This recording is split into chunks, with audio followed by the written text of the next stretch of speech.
Welcome to the Short Story Universe. If this is your first time here, be sure to subscribe and click the bell notification button to keep up with the epic comic book content on this channel.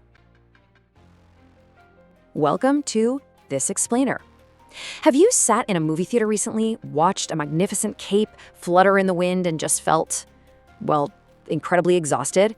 You are definitely not alone. Today, we're pulling up the high-contrast diagnostic files on a very real pop culture condition that's tiring out audiences worldwide. We are going to break down the exact source material that explains why we feel this way and, more importantly, how we can actually fix it.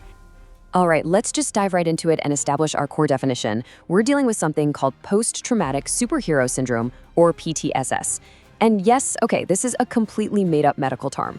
There is no actual textbook out there explaining why Superman suddenly needs intense therapy after saving Metropolis.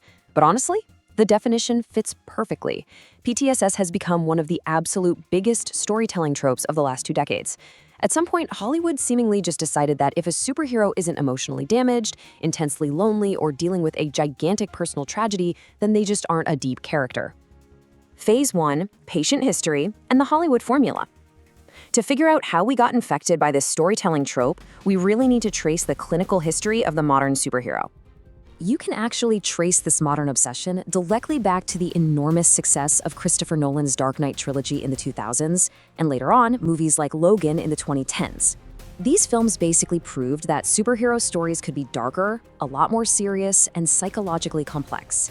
They were aimed at audiences who wanted more than just your standard, colorful good versus evil adventures. And let's be incredibly clear here. Those movies were fantastic at what they were trying to do. The problem isn't those masterpieces. The problem is what happened next. Hollywood discovered that the dark, gritty, traumatized superhero could sell tickets.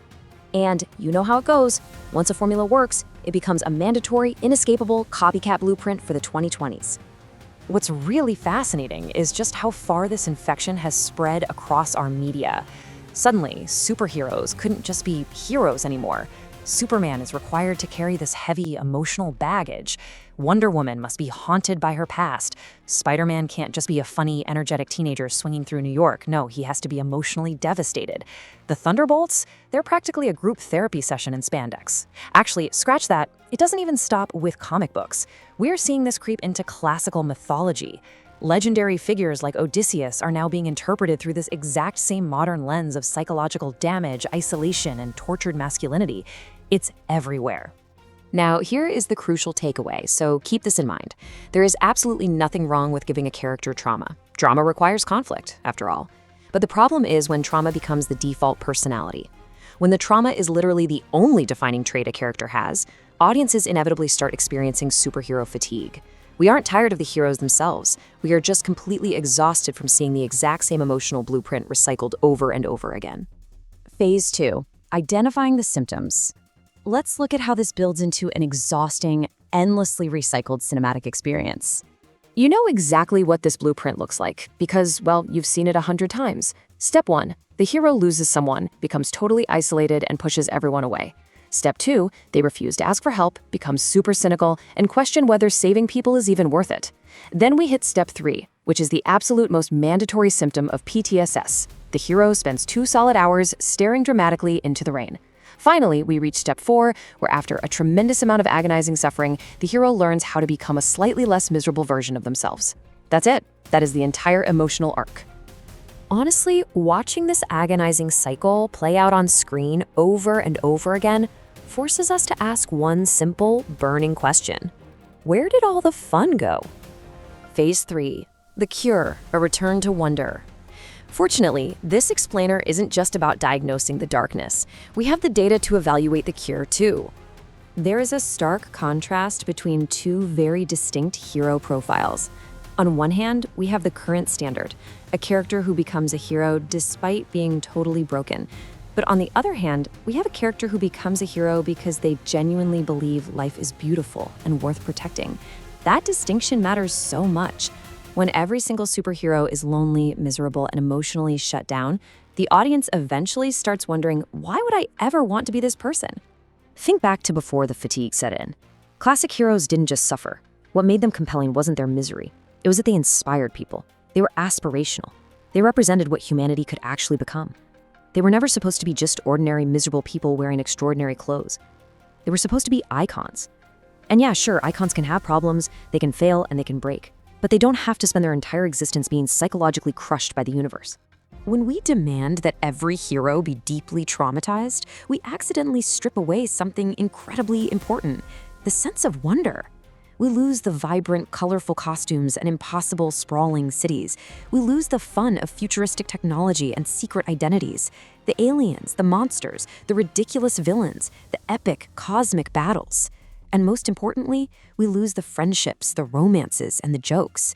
We lose that sheer, thrilling sense that absolutely anything could happen.